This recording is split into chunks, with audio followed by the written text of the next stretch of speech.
Hello viewers, welcome to my channel dreams volume. आज मैं आपको शरत चंद्र चट्टोपाध्याय द्वारा लिखित लेन देन की कहानी सुनाऊंगी। तो चलिए शुरू करते हैं इस कहानी को। राय महाशय, शिरोमणि जी, तारादास, एक कौड़ी और भी गांव के बहुत से आदमी उपस्थित हैं। 3-4 आदमी और भी थे जिन्हें वह पहचान नहीं सकी। पोशाक की प्रपाटी से मालूम हुआ कि ये लोग कलकत्ता के बाबू के साथ आए हैं। शायद देहात की विशुद्ध हवा और प्रकृति के सौंदर्य से लाभ उठाना ही इन लोगों का उद्देश्य हो। 4-5 भोजपुरी प्यादे भी हैं। उनके सिरों पर रंगीन सफ़े और कंधों पर बांस की लंबी लाठियां हैं। थोड़े दिन पहले हुई होली के चिन्ह उनके कपड़ों पर अब तक वे दिखाई देते हैं। प्रभु की शरीर रक्षा और गौर वृद्धि करना ही उनका उद्देश्य है। सूरसी पल भर के लिए आंख उठाकर फिर हिसाब से वही खाते को देखने लगी, पर पहले की तरह मन नहीं लगा सकी। जीवानंद पहले कभी यहाँ आया नहीं था। जीवानंद आग्रह के साथ एक एक करके सब देखने लगा और सबसे प्रवीण शिरोमणि जी अपनी अनेक वर्षों की अनुभज्ञता से जहाँ जो कुछ है उसका इतिहास, प्रवाद वाक्य, प्रचलित कहावतें आदि सभी कुछ नए जमींदार को सुनाते हुए साथ साथ चलने लगे। इस तरह कोई आधे घंटे तक घूम फिर कर सब लोग मंदिर के फाटक के पास आकर खड़े हो गए। इसके 2 ही मिनट बाद पुजारी ने सोरसी के पास आकर पूछा, माँ जी, बाबूजी ने नमस्कार कहकर जरा वहाँ चलने के लिए आपसे अनुरोध किया है। सोरसी सिर उठाकर जरा सोच लेने के बाद फिर बोली, अच्छा चलो आती हूँ। अब वह पुजारी के पीछे पीछे जमींदार के सामने आ खड़ी हुई। जीवानंद ने 2-4 मिनट चुपचाप उसे सिर से पैर तक बार बार देखकर अंत में धीरे से कहा, सबसे अनुरोध से मैंने तुम्हारे बारे में जो हुक्म दिया है वह सुना है? सोरसी सिर हिलाकर बोली, नहीं। जीवानंद ने कहा, तुम्हें अलग कर दिया गया है और उस छोटी लड़की को नई भैरवी बनाकर मंदिर के सब कामों का भार सौंपा गया है। अभिषेक का दिन अभी निश्चित नहीं हुआ है, पर जल्दी ही हो जाएगा। कल सवेरे राय बाबू वगैरह यहाँ आएंगे। उन्हें देवी की तमाम अस्थावर संपत्ति सहेज देना और मेरे गुमाश्ते को संदूक की चाबी दे देना। इस संबंध में तुम्हें कुछ कहना है? सोरसी ने बहुत पहले से ही अपने को संभाल लिया था, इसी से उसकी आवाज़ में कोई उत्तेजना प्रकट नहीं हुई। उसने सहज आवाज़ में उत्तर दिया, मेरे कहने से क्या आप लोगों का कुछ प्रयोजन है? जीवानंद ने कहा, नहीं, पर शाम को यहाँ एक सभा होगी। चाहो तो 10 आदमियों के सामने अपना दुख प्रकट कर सकती हो। सुना है कि तुम मेरे विरुद्ध मेरे किसानों को भड़काने की कोशिश कर रही हो। सोरसी बोली, यह तो मालूम नहीं, पर अपने किसानों को आपके अत्याचार से बचाने की कोशिश ज़रूर कर रही हूँ। जीवानंद ने दांतों से होंठ दबाकर कहा, बचा सकोगी? सोरसी ने कहा, यह तो माता चंडी के हाथ में है। जीवानंद ने कहा, वे मारे जाएंगे। सोरसी ने कहा, वे जानते हैं कि मनुष्य अमर नहीं है। क्रोध और अपमान से तमाम आदमियों का चेहरा लाल हो उठा। एक कौड़ी ऐसा भाव दिखा रहा था मानो उसने बहुत कोशिश करके अपने को संभाल रखा है। जीवानंद ने दम भर चुप रहकर कहा, तुम्हारे किसान तो अब कोई नहीं है। वे जिनके किसान हैं उन्होंने स्वयं दस्तावेज पर दस्तखत कर दिए हैं, उसे कोई रोक नहीं सकता। सोरसी ने मुंह उठाकर पूछा, आपका और कोई हुक्म है? जीवानंद को स्पष्ट प्रतीत हुआ कि कहते समय उसके होंठ अपेक्षा के आभास से मानो फड़क उठे, पर संक्षेप में जवाब दिया, नहीं और कुछ नहीं। सोरसी ने कहा, तो कृपया अब मेरी बात सुन लीजिए, कहो। सोरसी ने कहा, कल देवी की अस्थावर संपत्ति सहेजने की मुझे फुर्सत नहीं है और परसों मंदिर में कहीं सभा समिति करने का स्थान भी नहीं होगा। यह सब बंद रखना होगा। शिरोमणि ने अब तक सह लिया था, अब नहीं सहा गया। अचानक चिल्लाकर कहा, कभी नहीं, किसी हालत में नहीं। यह चालाकी हम लोगों के साथ नहीं चलेगी, यह मैं कह ही देता हूँ। एक जीवानंद को छोड़कर बाकी जितने आदमी वहाँ थे सभी ने इसकी प्रतिध्वनि की। जनार्दन राय ने अब तक कुछ नहीं कहा था। कोलाहल बंद होने पर वे अचानक उत्तेजित आवाज में बोल उठे, बतलाओ, तुमको फुर्सत क्यों नहीं है और मंदिर में अंदर स्थान क्यों नहीं होगा? इस प्रश्न के आखिरी हिस्से में ताना समझकर भी सोरसी ने सहज भाव से जवाब दिया, राय बाबू, यह तो जानते ही हैं कि अब चड़क संक्रांति का ही समय है, यात्रियों की भीड़ है, सन्यासियों का झंझट है। मुझे ही फुर्सत कहाँ और उन लोगों को ही कहाँ हटा दूँ? वास्तव में बात ऐसी ही है। जीवानंद ने भी समझ लिया कि इस निवेदन में रत्ती भर भी अतिवृत्ति नहीं है, पर जो लोग मुखिया हैं वे दृढ़ प्रतिज्ञ होकर आए हैं, इसलिए इस नम्र निवेदन को उपहास समझकर एकदम चल उठे।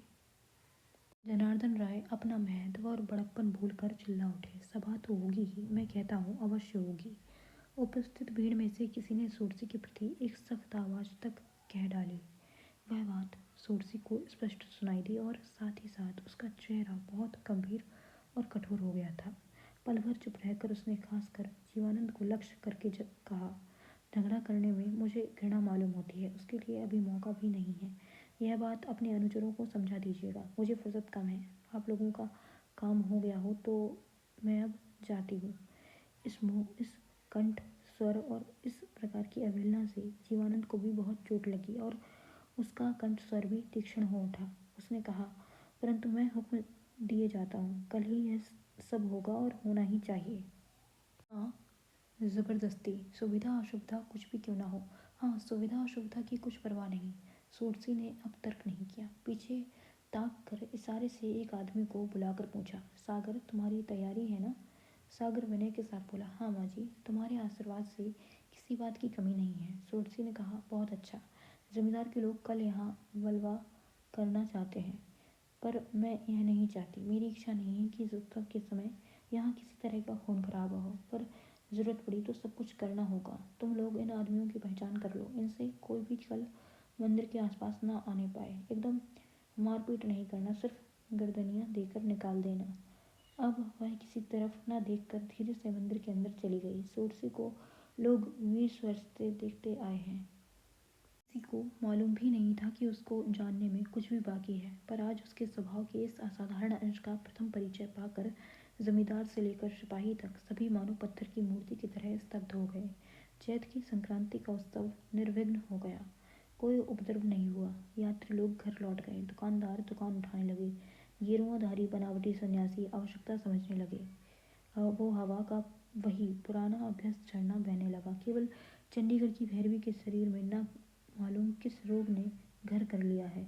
उसका वह पहले का चेहरा फिर नहीं लौटा। न जाने किस भय से उसका मन दिन रात चौकन्ना रहने लगा। सोरसी को आशा थी कि उत्सव में कोई विघ्न नहीं होगा, क्योंकि देवता के क्रोध के दायित्व को भले ही दूसरा कोई सिर पर ले भी सकता है, पर जनार्दन राय नहीं लेंगे, यह बात वह निश्चित रूप से जानती थी। पर अब दिन इस तरह बीतने लगे मानो कोई झंझट नहीं है, सब शांत हो गया है। पर वास्तव में शांत कुछ भी नहीं हुआ था। एक सोरसी के ही क्यों, प्राह सभी के मन में यह आशंका थी कि अंदर ही अंदर गुप्त रूप से कोई कठिन षड्यंत्र रचा जा रहा है। उस मैदान से संबंध रखने वाले किसानों के पास आज उसने खबर भेज दी थी कि वे लोग देवी की संध्या आरती के बाद मंदिर के आंगन में इकट्ठे होंगे। आरती समाप्त हो गई। रात के 8 बजे के बाद 9 और 9 बजे के बाद 10 बजने को हुए, पर किसी के भी दर्शन नहीं हुए। जो लोग नित्य प्रणाम करने आते हैं वे प्रसाद लेकर एक एक करके चले गए। पुजारी भी सरक गए और मंदिर का नौकर द्वार बंद करने की आज्ञा मांगने लगा। अब प्रतीक्षा करने से कोई लाभ नहीं है। अवश्य ही कोई दूसरी घटना घटित हुई है, पर क्या हुआ है यह ठीक ठीक समझ ना सकने के कारण उसके मन में बड़ी बेचैनी होने लगी। मंदिर में उसी समय सागर धीरे धीरे आया। उसे अकेला देखकर सोरसी ने व्यग्र भाव से पूछा, इतनी देर क्यों हुई सागर? कोई और क्यों नहीं आया? क्या उन लोगों को खबर नहीं मिली? सागर ने कहा, खबर जरूर मिली है माँ जी, मैं खुद घर जा जाकर तुम्हारी इच्छा जता आया था। सोरसी ने शंकित भाव से कहा, तो? सागर ने कहा, आज शायद किसी को फुर्सत नहीं मिली। हुजूर की कचहरी में गांव भर के आदमियों की पंचायत थी, वह अभी खत्म हुई है। पंचू अनाथ, रामामय, नंद कुमार, अक्षय माइती, यहाँ तक कि हमारे बूढ़े विपिन चाचा जी अपने जवान बेटों के साथ वहाँ मौजूद थे। एक भी आदमी बाकी नहीं था। मैं भी एक नींबू के पेड़ के नीचे दीवार की ओट में खड़ा था। सोरसी ने निराश भाव से कहा, अच्छा नहीं किया सागर, अगर कोई देख लेता तो? सागर ने हंसकर बोला, मैं अकेला नहीं गया था माँ जी, यह साथ में थी। कहकर उसने बाएं हाथ की लंबी और मजबूत बांस की लाठी को बड़े प्यार साथ दाहिने हाथ में ले लिया। सुरसी ने कहा, पर पंचायत तो यही होने वाली थी। सागर ने कहा, हाँ हुजूर के भोजपुरी दरबानों की इच्छा भी थी, पर गांव का कोई आदमी राजी नहीं हुआ। वे इधर के आदमी हैं, हम चाचा भतीजे को शायद जानते हैं। सोरसी ने थोड़ी देर चुप रहकर कुछ सोचते हुए पूछा, सभा में क्या निश्चय हुआ? सागर ने उत्तर दिया, निश्चय अच्छा ही है। इसी मंगल को मंगला माँ जी का अभिषेक होगा। तुमको भी कोई चिंता नहीं है। काशीवास करने की प्रार्थना करने से 100 रुपये के लगभग मिल सकेगा। सोरसी ने कहा, प्रार्थना किससे करनी होगी? सागर ने कहा, शायद हुजूर से ही। सोरसी ने पूछा, और उन लोगों का क्या हुआ जिनकी ज़मीन छीन ली गई है? सागर ने जवाब दिया, डरो मत माँ जी, बराबर जो होता आया है वही होगा। उस दिन जो किसानों की ओर से 5,000 रुपया नजराने का दाखिल हुआ था, उसके दस्तावेज वगैरह राय बाबू के संदूक में ही रखे हैं। नहीं तो उनका ज़रा सा हुक्म पाते ही सब लोग भीड़ लगाकर क्यों पहुंचते? सोरसी थोड़ी देर चुप रहकर बोली, और तुम दोनों के बारे में क्या सलाह मशवरा हुआ? सागर ने अपनी ओर संकेत करते हुए कहा, हम चाचा भतीजे का। उसने ज़रा हंसकर फिर कहा, उसका इंतजाम भी उन्होंने कर लिया है। 7-8 दिन तक चुप नहीं बैठे थे। दरोगा पुलिस सब हाथ में ही है। आसपास में कहीं डाका पड़ने की देर है। जानती हो ना माँ जी, एक बार 2-2 साल की सजा काट चुके हैं, अब की बार 10 साल के लिए निश्चिंत। चचा इतने में ही चल बसेंगे, मेरी उम्र अभी कम है, शायद फिर एक बार देश का दर्शन मिल जाए। वह हंसने लगा। सोरसी ने डरती हुई आवाज़ से पूछा, अरे क्या सचमुच ही इसे तू सच समझता है? सागर ने कहा, समझना क्या है माँ जी, यह तो आंखों के सामने साफ दिखाई दे रहा है। ज़्यादा नहीं, महीने 2 महीने की देर है, शायद अपनी आंखों देखकर जा सकोगी माँ जी। सोरसी ने कहा, और जो लोग वहाँ गए हैं उन लोगों का क्या हाल है? उनके बारे में क्या विचार हुआ? सागर ने कहा, उनकी हालत हमसे भी बदतर है। जेल खाने में खाने को तो देते हैं, सो हमें वहाँ खाने को मिल जाएगा, पर इन्हें वह भी न मिलेगा। नालिशों की डिग्री होने की देर है बस। उसके बाद राय बाबू के जोत में मजदूरी करके एक टुकड़ा मिल जाए तो अच्छी बात, नहीं तो आसाम का चाय बगीचा है ही। क्यों माँ जी, तुम्हें याद नहीं पड़ता? उस बनियों की बस्ती में हमारे ही बहुत से बावरी रहते थे, पर आज वे कहाँ हैं? उनमें से कितने ही तो चले गए कोयला खदान में, और बाकी भेज दिए गए चाय बगीचों में। पर मैंने बचपन में देखा है कि उनके खेत थे, उनके हल वर्धा सब कुछ थे। गुजारे भर की खेती उनमें से सभी के पास थी। आज उसका आधा हिस्सा एक कौड़ी नंदी और आधा हिस्सा राय बाबू के पेट में समा गया है। सूरसी चुपचाप खड़ी खड़ी सारी घटना के गुरुत्व का अनुभव करने लगी। अभी उस दिन जो लोग दल बांध कर उसी से आश्रय मांगने आए थे, वही लोग आज असमर्थ जानकर प्रबल के इशारे पर उसी के विरुद्ध सलाह करने के लिए एकत्र हुए हैं। कहाँ वह गए उस दिन के उनके सारे संकल्प, जो प्रबल हैं, जो धनवान और धर्म ज्ञानहीन है? उनके अत्याचार से बचने का कोई उपाय दुर्बल के पास नहीं है। कहीं इसकी नालिश नहीं चलती, इसका फैसला करने वाला भी कोई नहीं है। ईश्वर सुनते ही नहीं। संसार में चिरकाल से बेरोक टोक यही होता आया है। आज जो इतने आदमी केवल एक प्रबल मनुष्य के चरणों में अपने विवेक, धर्म, मनुष्यत्व आदि सभी को तिलांजलि देकर किसी तरह जीते रहने का जरा सा आश्वासन पाकर घर लौट आए, इसकी लज्जा, इसका दैन्य, इसकी व्यथा कितनी ही बड़ी क्यों ना हो, जहाँ तक मालूम होता है, इन दुखियों के इस क्षुद्र कौशल के सिवा दुनिया में और कुछ भी नजर नहीं आता है। इस अन्याय ने इतने मनुष्यों को मनुष्यत्वहीन बना दिया है, उसको रोकने की शक्ति इतने बड़े ब्रह्मांड में कहाँ है? इसी सागर सरदार ने उस दिन पंडितों का पक्ष ले लिया था। दुर्बल होकर इतनी बड़ी स्पर्धा करने के अपराध का उससे सैकड़ों गुना अधिक दंड उसके लिए रख लिया गया है। इससे छुटकारा पाने का कोई रास्ता नहीं है। सुरसी अचानक सागर से पूछ बैठी, अच्छा सागर, तुमने यह सब सुना किसके मुंह से? सागर ने जवाब दिया, खुद हुजूर के मुंह से। तो यह उन्हीं की चाल है? सागर ने जरा सोचकर जवाब दिया, क्या मालूम माँ जी, शायद राय बाबू भी शामिल हों। तुलसी पल भर स्थिर रहकर बोली, अच्छा सागर, तुम जानते हो कि जमींदार मेरे ऊपर अत्याचार क्यों नहीं करते? मैं तो टूटी झोपड़ी में अकेली रहती हूँ, जब चाहे तभी तो कर सकते हैं। सागर जोर जोर से हंस पड़ा, फिर वह गंभीर आवाज में बोला, किसने तुमसे कहा कि तुम अकेली रहती हो माँ जी? हमें अपना परिचय अपने मुंह से कराने की मनाही है, गुरु का निषेध है। कहते कहते अचानक उसके मजबूत दाहिने हाथ की 5 उंगलियां लाठी पर फौलाद की सड़ासी की तरह चिपक गईं। उसने फिर कहा, जिसके डर से पंचायत मंदिर में ना होकर एक कौड़ी की कचहरी में, उसी के डर से तुम्हारे नज़दीक भी कोई नहीं आता। हरिहर सरदार के भतीजे सागर का नाम 10-20 कोस के आदमी जानते हैं। तुम्हारे ऊपर अत्याचार करने वाला आदमी तो माँ जी आसपास के 50 गांवों में से भी कोई ढूंढ नहीं सकता। सोरसी की आंखें अचानक दहकते शोलों की तरह जल उठी। बोली, सागर, क्या यह सच है?